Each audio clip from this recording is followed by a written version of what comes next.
Vous êtes-vous déjà demandé comment les ordinateurs fonctionnent réellement? Saviez-vous que tout ce qu'un ordinateur comprend est basé sur un simple système de numérotation? Cela s'appelle le binaire, ou base 2 système de numérotation.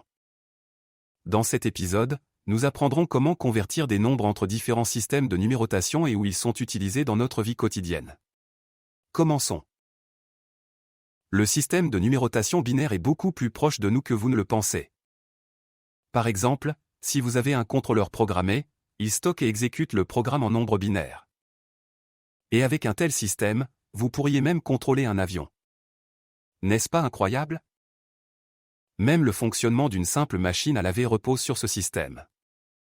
Le contrôleur utilise des signaux binaires pour gérer les programmes de lavage, rendant les tâches quotidiennes efficaces et fiables. Regardons un autre exemple. Parlons un peu de musique. Les instruments de musique émettent des ondes sonores à différentes fréquences, qui ressemblent à quelque chose comme ceci.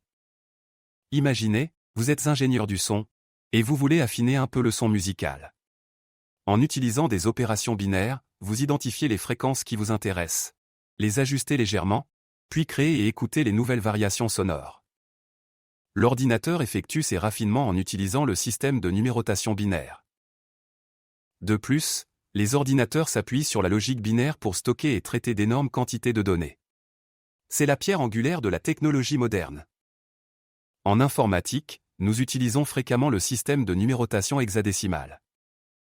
Il s'agit du système de base 16. Par exemple, les couleurs des pixels de l'écran sont souvent définies à l'aide de codes hexadécimaux. Ici, ce ne sont pas seulement des chiffres, des lettres sont également incluses, représentant des nombres spécifiques. Fascinant, n'est-ce pas? Explorons les différents systèmes de numérotation, et à la fin de cette vidéo, vous pourrez facilement écrire de tels nombres vous-même. Plongeons dans le système de numération binaire. Dans ce système, nous représentons les nombres en utilisant seulement deux chiffres, 0 et 1. Alors, nous avons un nombre composé de 0 et de 1. Pour interpréter ce nombre, nous créons un tableau. Écrivez toujours le tableau de droite à gauche, en fonction des valeurs positionnelles. Le chiffre le plus à droite représente 2 à la puissance 0, soit 1. Le chiffre suivant à gauche représente 2 à la puissance 1, et ainsi de suite. En avançant encore à gauche, nous voyons que les puissances augmentent, 2 au carré, 2 au cube, et ainsi de suite. Les valeurs positionnelles sont écrites en blanc. Ce nombre binaire signifie 0 fois 2, à la puissance 0, plus 1 fois 2 à la puissance 1, plus 1 fois 2 à la puissance 2, et 1 fois 2 à la puissance 4. Additionner ces valeurs nous donne la représentation décimale du nombre. Comment convertir un nombre décimal en binaire? Regardons un exemple. Convertissons 337 en binaire. Commencez par dessiner une ligne verticale à côté de ce nombre. Nous effectuons des divisions successives par 2. À gauche de la ligne, écrivez le reste, à droite, écrivez le quotient entier. Commençons. 337 divisé par 2 donne 168, avec un reste de 1. Écrivez 1 à droite, et 168 à gauche. Continuez ce processus jusqu'à ce que le quotient devienne 0, ce qui signifie que le nombre ne peut plus être divisé par 2. C'est le moment où le processus de division s'arrête. Pour obtenir le nombre binaire final, lisez les restes de bas en haut dans l'ordre. Cela nous donne la représentation binaire de 337. Maintenant, nous devons juste vérifier notre résultat. C'est-à-dire, le reconvertir en décimal. Créez un tableau, et écrivez le nombre binaire. Commencez à multiplier chaque chiffre binaire par la puissance de 2 correspondant à sa position. La somme montre que 1, 16, 64 et 256 s'additionnent pour donner exactement 337. Nous avons réussi la conversion. Nous pouvons facilement effectuer des opérations avec des nombres binaires. Essayons un exemple. Ajoutez les deux nombres suivants.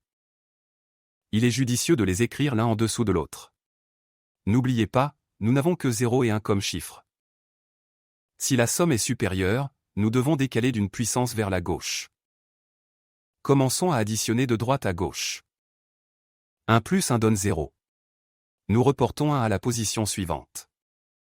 1 reste, plus 0 et 0, donne 1.